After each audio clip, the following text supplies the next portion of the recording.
I did almost everything right in the last tournament. So how did I finish in 22nd place? And what makes this worse is only 8 inches kept me out of the top 5. This was a Florida Bass Nation Kayak Series event. 38 anglers and 32 limits were brought in. The fishing was absolutely on fire. Coming into this tournament, I actually felt pretty good about how I was fishing. I was around fish right away, getting bites,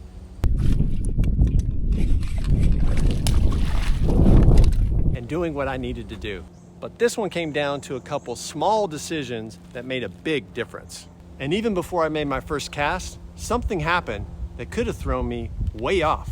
But I'll come back to that in a minute. Hey, I was throwing a frog, actually a secret one that I can't fully tell you about. But I'll tell you this, it's yellow. I've actually put a lot of time into improving my frog fishing, and it really has showed. I was getting bit almost all day, and the first fish of the day absolutely wrecked it. It knocked the cover clean off. It was basically the hooks and the harness, that's all that was left. I did find the body, but I didn't have a spare frog that looked similar. Now I'm doing on the water super glue surgery just to keep this whole thing going. And it did keep me going, but it did change the way the bait performed. The body would start to slide down the hooks, and instead of getting a clean hookup, I'm missing fish that I should have landed. Oh. That cost me upgrades, and I had 2 13.5s and a 14-inch fish in my limit. And that's really the frustrating part to me, because I've been getting better at my frog fishing. It really has improved, but without a backup in my box, I ended up fishing like I hadn't progressed that much at all. That one really stung. The second mistake, I left fish.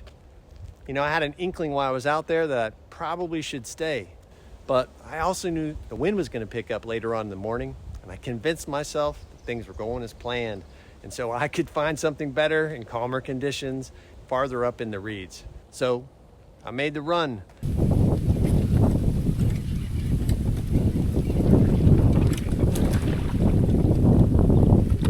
I did catch some fish, but they were smaller and they weren't significant upgrades. In that last hour of the day, I fought my way back through the wind to where I started in the morning. First cast back, boom, 5.25 inch upgrade. And soon after that, I'm getting even more fish. The fish were there the whole time. Guess who wasn't there? Me. That was really a tough one because I had a hint in my mind that I could be onto something, and I didn't fully trust it in the moment. And mindset matters in other ways too. Before I even made my first cast, another kayak angler came right through my area I was about to fish. Probably just navigating through, no big deal. But it is one of those moments where it can get in your head if you let it. And we've all seen it. People let situations like that get sideways and let it ruin their whole darn day.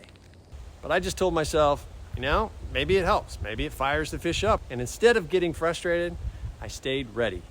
And not long after that, I had 6 bites in 30 minutes. And that moment right there, if I had handled it negatively, probably less focused, and the day looks totally different. So in tournaments, you know, stuff is gonna happen. You can't control those things, but you can choose how you respond. Yes.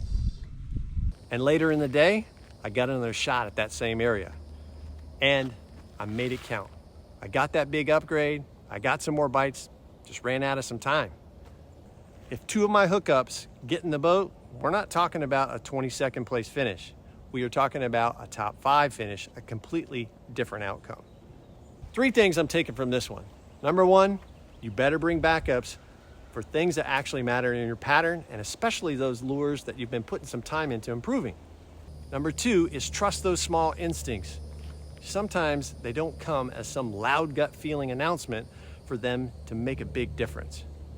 Number 3, most tournament results aren't about big mistakes. They're decided by small decisions, adaptability, and execution under pressure. So 22nd place, but honestly, I was right there.